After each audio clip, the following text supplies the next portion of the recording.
तो ये है हमारे क्लास 11th एआई का पहला chapter artificial intelligence for everyone, जिसमें हम ये जानेंगे कि एक्चुअल में आर्टिफिशियल इंटेलिजेंस है क्या, और जाने या अनजाने में हम अपने डेली रूटीन में इस्तेमाल कर रहे होते हैं। जिसके लिए तुम कुछ एग्जांपल्स देख लो, जिसमें हमारे वॉइस असिस्टेंट्स जैसे कि गूगल और सिरी आते हैं, जो वर्चुअल असिस्टेंट की तरह काम करते हैं, जो हमें हमारे सवालों का जवाब देते हैं, मूवी रिकमेंडेशन दे देते हैं, यहाँ तक कि इमेजेस और फोटोज को एनालाइज रिकॉग्नाइज तक कर लेते हैं। ऑल्सो कार्स में भी एआई इंस्टॉल करा जा रहा है आजकल, जिससे वो खुद से ड्राइव कर सकते हैं। और तो और आजकल वॉशिंग मशीन तक में एआई का इस्तेमाल हो रहा है, जिससे कुछ सेटिंग्स कर वो खुद से एडजस्ट कर लेता है कि क्लोथ के अकॉर्डिंग मुझे क्या एडजस्टमेंट करनी होगी।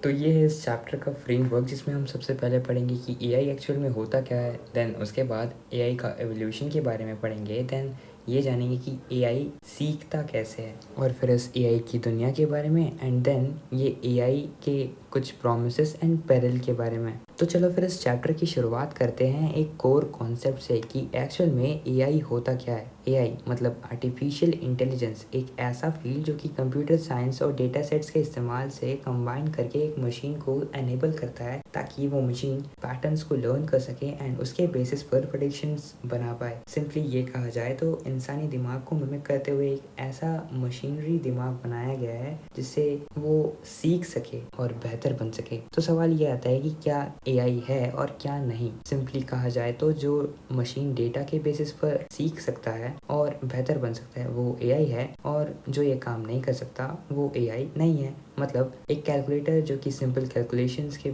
इस्तेमाल किया जाता है वो एआई नहीं है, क्योंकि वो एक सेट ऑफ रूल्स को फॉलो कर रहा है, कुछ फिक्स टास्क को परफॉर्म करता है एंड नई चीज़ें नहीं लर्न कर सकता।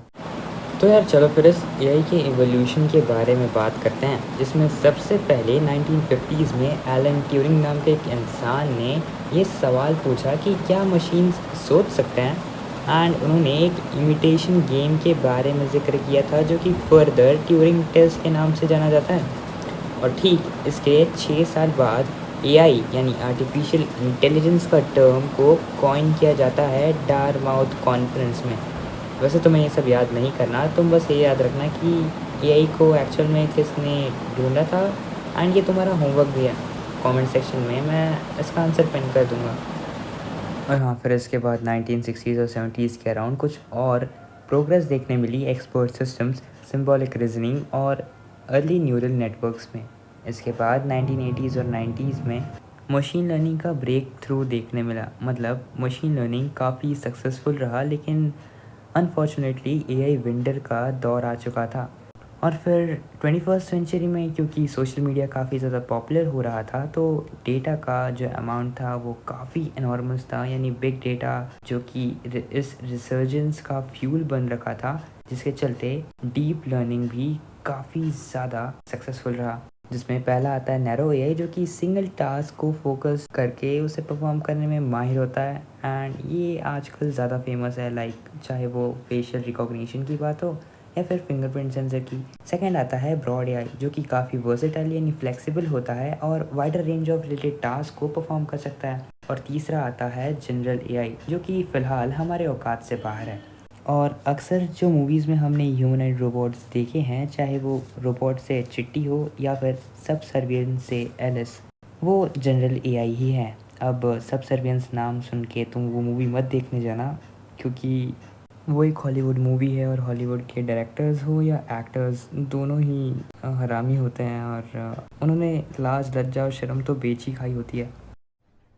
अरे कहना क्या चाहते हो? सिंपली ये समझ लो कि उस मूवी में कुछ ऐसे सीन्स हैं जो तुम फैमिली के साथ बैठ के नहीं देख सकते, तो ध्यान रखना। सिंपली तुम ये समझ लो कि उस मूवी में कुछ ऐसे सीन्स हैं जो तुम्हें पेरेंट्स के सामने बैठकर नहीं देखने चाहिए, वरना तुम्हारी इनोसेंस ख़त्म हो जाएगी। और प्राइवेट मूवी मत ही देखो, आराम करो। So let's move on to the next topic. तुमने ध्यान भटका दिया मेरा। तो चलो अब ये जान लो कि एक्चुअल में एआई सीखता कैसे है, कि इसका कोर मैकेनिज्म क्या है। इससे पहले तुम कुछ एआई के टर्मिनोलॉजीज़ के बारे में जान लो, जिसमें पहला आता है मशीन लर्निंग, जिसमें एल्गोरिदम्स की हेल्प से कंप्यूटर को एनेबल कराया जाता है जिससे वो डेटा से लर्न कर सके। सेकंड आता है डीप लर्निंग, जिसमें ह्यूमन ब्रेन को इमिटेट किया जाता है कि कैसे ह्यूमन ब्रेन प्रोसेस करता है डेटा को एंड नए पैटर्न्स को क्रिएट करता है। थर्ड इज़ रीइंफोर्समेंट लर्निंग, जिसमें एक एआई को एक नए एनवायरनमेंट में इंटरेक्ट कराया जाता है जिससे वो और ज़्यादा नई चीज़ें सीख सके। तो चलो अब मैं तुम्हें मशीन लर्निंग और डीप लर्निंग के बीच में कुछ डिफरेंस बता देता हूँ, जिसमें सबसे पहला आता है डेटा सेट का साइज़, जिसमें मशीन लर्निंग में काफ़ी स्मॉल डेटा सेट रिक्वायर्ड होता है, वेयर एज डीप लर्निंग में लार्ज डेटा सेट। हार्डवेयर की बात करी जाए तो मशीन लर्निंग में लो एंड मशीन्स का इस्तेमाल किया जाता है, वेयर एज डीप लर्निंग के लिए हाई एंड मशीन्स की ज़रूरत होती है। ट्रेनिंग टाइम की बात करी जाए तो मशीन लर्निंग में काफ़ी कम टाइम लगता है ट्रेन करने में, वेयर एज डीप लर्निंग में काफ़ी ज़्यादा टाइम लगता है। एंड टेस्टिंग टाइम में मशीन लर्निंग को काफ़ी टाइम लगता है, वेयर एज डीप लर्निंग को कम टाइम लगता है। तो एक मशीन 3 तरीक़ों से लर्न करता है। पहला सुपरवाइज लर्निंग, जिसमें लेबल डेटा सेट्स को प्रोवाइड किया जाता है एक एआई मशीन को। इसे तुम ऐसे समझो कि मैंने कहा कि कल तुम्हारी यूनिट 1 का टेस्ट है, तो मैंने जितने भी क्वेश्चन आंसर्स तुम्हें यूनिट 1 के रिगार्डिंग दिए होंगे तुम उसे रट्टा मार के आओगे एंड कल के टेस्ट के लिए प्रिपेयर करोगे, राइट।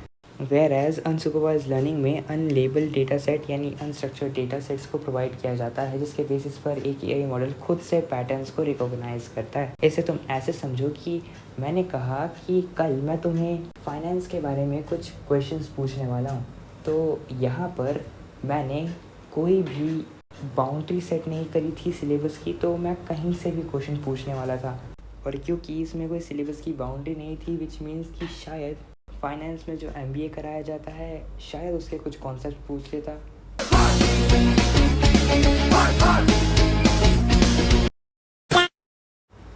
और आखिरी आता है रीइंफोर्समेंट लर्निंग, जिसमें ट्रायल और एरर की बात करी जाती है। लाइक सिंपली ये समझो कि अगर तुम एक पपी को उठना बैठना सिखाते हो, तो तुम अगर वो तुम्हारी बात मानता है तो तुम उसे एक बिस्किट दे देते हो, जो कि उसके लिए एक रिवॉर्ड की तरह काम करता है। और जब वो तुम्हारी बात ना माने तो तुम उसे कुछ नहीं दोगे। तो अब हमने ये जान लिया कि एआई काम कैसे करता है, तो अब ये जान लो कि इस एआई की दुनिया में क्या क्या आता है, मतलब इस एआई को कहाँ हम अप्लाई करते हैं, उसके डोमेन्स के बारे में।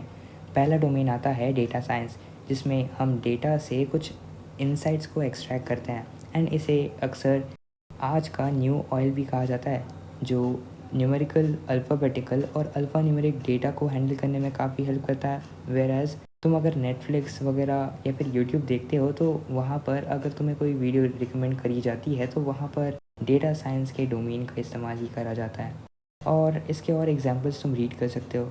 और इसके बाद दूसरा डोमेन आता है NLP, the natural language processing, जो कि एक कंप्यूटर को ये एबिलिटी देता है कि वो एक इंसान की बातों को समझ पाए, मतलब टेक्स्ट और स्पीच इनपुट्स की हेल्प से वो हमारी बातों को समझ सकता है। इसके एग्जांपल्स हैं गूगल ट्रांसलेट, जो कि हमारे बातों को हिंदी या इंग्लिश या फिर कोई भी भाषा में ट्रांसलेट कर सकता है।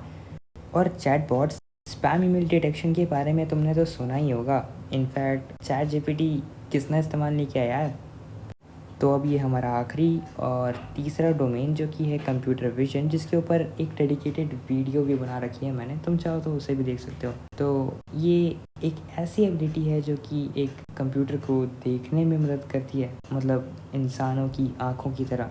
इसकी हेल्प से इमेजेस और वीडियोस को हैंडल करना काफ़ी आसान होता है। इसकी हेल्प से ऑब्जेक्ट डिटेक्शन या मेडिकल इमेजिंग या फिर ऑगमेंटेड रियलिटी फ़िल्टर्स का इस्तेमाल किया जाता है। तो अब बात आती है कॉग्निटिव कंप्यूटिंग की, जो कि एआई का एक ब्रांच है जिसका स्पेसिफिकली ये एम है कि ह्यूमन ब्रेन को मिमिक करा जाए कि कैसे और किस तरह ह्यूमन ब्रेन काम करता है इंफॉर्मेशन को प्रोसेस करते वक्त, और इसकी हेल्प से एक मशीन रियल वर्ल्ड चैलेंजेस को फेस कर सकता है, बिल्कुल एक इंसान की तरह, जिसके बलबूते होलिस्टिक डेवलपमेंट हो सकती है। तो फाइनली अब आखिरी टॉपिक आ चुका है, जो कि है एआई के कुछ प्रॉमिसेस और पैरल, मतलब सिंपली बेनिफिट्स वर्सेस लिमिटेशंस की बात करने वाले हैं। तो पहले बात करते हैं एआई के बेनिफिट्स के बारे में, जिसमें पहले आता है एफिशिएंसी का इंक्रीज़ होना, जो कि ऑब्वियसली बात है रिपीटेड टास्क को ऑटोमेट करना एंड एफिशिएंसी को ऑप्टिमाइज़ करना इसके अंडर आएगा। इम्प्रूव्ड डिसीजन मेकिंग, जिसमें एक एआई एक आम इंसान के मुकाबले काफ़ी ज़्यादा बेहतर डिसीजंस ले पाएगा, क्योंकि वो पैटर्न्स रिकॉग्नाइज करने में काफ़ी माहिर होगा। तीसरा है इन्हांस्ड इनोवेशन, मतलब अब क्योंकि इंसान को वो रिपीटेटिव टास्क परफॉर्म नहीं करना होता, तो एक इंसान अब ज़्यादा क्रिएटिव बन पाएगा और नई इनोवेशंस कर पाएगा।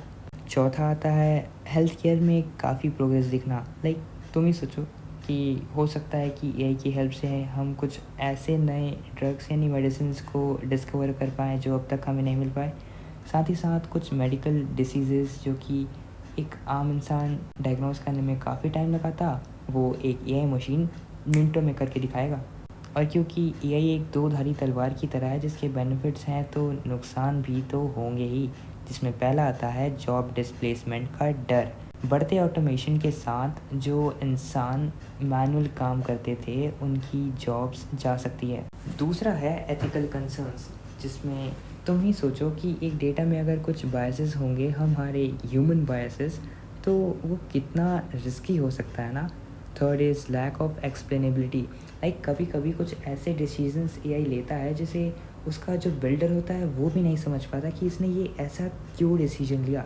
चौथा इज़ डेटा प्राइवेसी का कंसर्न, जो कि काफ़ी कॉमन होता जा रहा है क्योंकि जिस डेटा पर इस एआई मॉडल को ट्रेन किया जा रहा है वो हमारे ही डेटा हैं, हमारे प्राइवेट डेटा, जो कि अगेन काफ़ी रिस्की हो सकते हैं। और हम जानते हैं कि फ्यूचर में पॉसिबिलिटीज काफी ज्यादा हैं, तो देखते हैं कि ये एआई कैसे हमारे फ्यूचर को शेप करने वाला है। वीडियो खत्म, भागो यहाँ से। क्या बात है सर, क्या बात है सर, क्या बात, ये बात है। अरे थैंक यू जी।